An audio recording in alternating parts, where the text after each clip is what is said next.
Welcome to Beit Bushra. I'm Bushra and this is my home. Today we're going to solve the mystery that is Arabic coffee.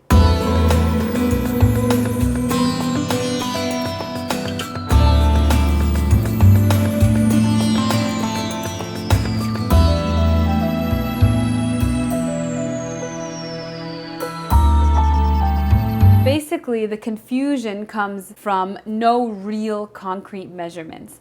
And if you've had it your whole entire life and your parents make it and your mom makes it and your grandma makes it and your dad makes it, whatever, then you probably just adopted their measurements, which is something like 3 cups of the Turkish coffee, a small teaspoon or a big tablespoon or a heaping teaspoon or whatever. For me and other people who don't have any sort of foundation for the correct measurements for coffee, I am here to help. Is it Arabic coffee or is it Turkish coffee? Well, from the research that I've made, it's kind of all the same. If you're in Turkey, you're gonna call it Turkish coffee. If you go to any Arab land, you're gonna call it Arabic coffee. If you go to Greece, you're gonna call it Greek coffee. Whatever you choose to call it, I'm gonna teach you how to make it today. I typically have my coffee in a cup this size, which I measured the water that goes in here. This makes half a cup. The traditional Turkish coffee cup, like this one, measures a 1/3 cup. Usually I measure my water in the cups, depending on how many cups you're gonna make. Today I'm gonna make enough for 2 people because I'm inviting you along to have this cup of coffee with me. So I'm gonna put 2 cups of water plus half a cup into my coffee pot. Arabic coffee pot looks like this. You don't have one of these, you can just use a traditional pot.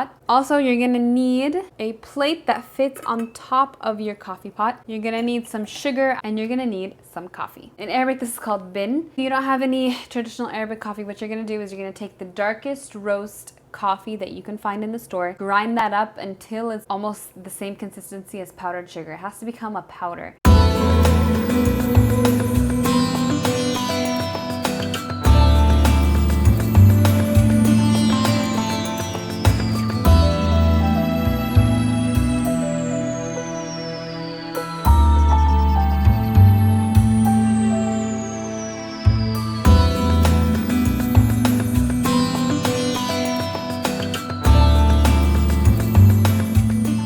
A couple of things you need to remember is that the sugar and the coffee need to boil with the water. It doesn't work if you put the sugar or the coffee after the water is boiled, or if you put boiling water over the coffee grounds. You can totally omit the sugar in this recipe. The amount of sugar for this recipe is actually what we say in Arabic as wasat, which is just a medium strength sugar. This is gonna come to a rolling boil. This foam right here, to me, is the most delicious part of the coffee. I don't like to get rid of it too much, so I only boil my coffee once over, and you'll see what I mean by that. This is going to boil and the coffee is going to rise. The trick is to lift the pot before the coffee totally boils over. You can return it to the heat a couple of times. I would say maximum of 3 or 4 times, but I like to keep this foam on top. It's so rich and creamy. And here it is, it's coming to a boil. This is the most exciting part.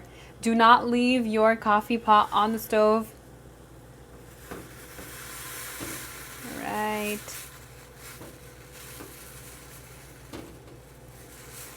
I'm turning this off.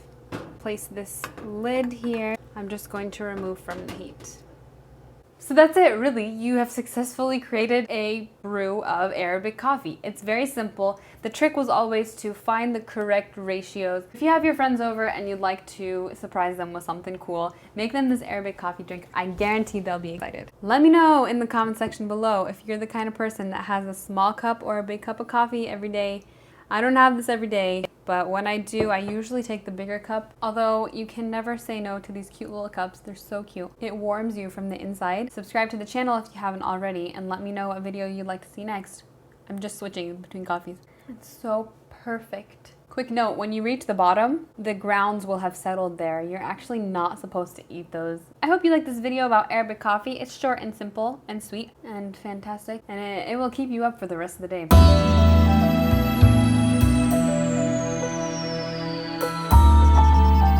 When I visited Jordan last, I realized that you were always served coffee right when you got to someone's house as a welcome to my house, here, have some coffee. And then when the host was trying to tell you it's time for you to leave, goodbye, ma salame, that's when they give you another cup of coffee. That's your cue, drink your coffee and get out.